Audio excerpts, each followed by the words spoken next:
Hi friends, welcome to our Anitha Samayal. இன்னைக்கு நம்ம எறா எப்படி க்ளீன் பண்ணுறதுன்னு பார்க்கலாம். எறா வந்து நிறைய பேர் க்ளீன் பண்ணுறது கஷ்டம்வாங்க.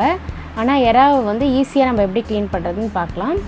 ஃபஸ்ட்டு எறாவை வந்து வெதுவெதுப்பான தண்ணியில் வந்து நீங்கள் போட்டு கொஞ்சம் 5 minutes விட்டிங்கன்னா அந்த தோல் எடுக்கிறது கொஞ்சம் ஈஸியாக இருக்கும். ஃபஸ்ட்டு எறா வந்து தலையை, இதுதான் தலை, அந்த தலையை பிச்சு எடுக்கணும். அதுக்கப்புறம் வந்துட்டு அந்த தோல், அது ஃபஸ்ட்டு அந்த தோலை இப்படி எடுத்துகிட்டு அதுக்கப்புறம் நடுவில் இருக்கிற அந்த கொஞ்சம் தோலை எடுத்துடணும். அதுக்கப்புறம் பேக் சைடு அந்த இது பிடிச்சி எடுத்தால் ஈஸியாக அந்த வால் வந்துடும்.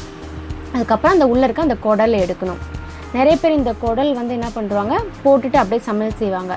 இந்த குடல் போட்டு சமையல் செய்கிறதால நமக்கு என்ன வரும், வாய்வு ப்ராப்ளம் வரும்.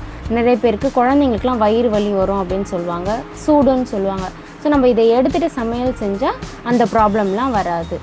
நெக்ஸ்ட்டு நம்ம எறாயோட தலைப்பகுதியை க்ளீன் பண்ண போகிறோம். இதுதான் அந்த தலையோடைய ஓடு. ஃபஸ்ட்டு அதை எடுத்துகிட்டு அதுக்கப்புறம் அந்த மீசை மாதிரி இருக்குங்களே அதை எடுத்து பிச்சு எடுத்துடணும். அதுக்கப்புறம் உள்ளே இருக்க அந்த வேஸ்டேஜெலாம் நம்ம எடுக்கணும். வேஸ்டேஜ்லாம் நம்ம போட்டால் வந்து எறா வந்து ஒரு மாதிரி ஸ்மெல் வரா மாதிரி இருக்கும், நீச்சு வாசனை வரா மாதிரி இருக்கும். ஸோ அதெல்லாம் இல்லாமல் இருக்கிறதுக்கு எறா வந்து நம்ம இந்த மாதிரி க்ளீன் பண்ணி எடுத்துக்கணும்.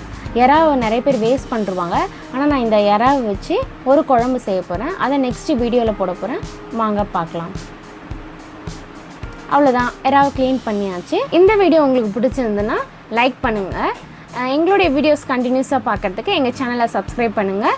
பக்கத்தில் இருக்க பெல் ஐக்கானையும் ப்ரெஸ் பண்ணுங்கள். அப்போ தான் நாங்கள் போடுற வீடியோஸ் வந்து உங்களுக்கு நோட்டிஃபிகேஷனாக வரும். Okay friends, thank you.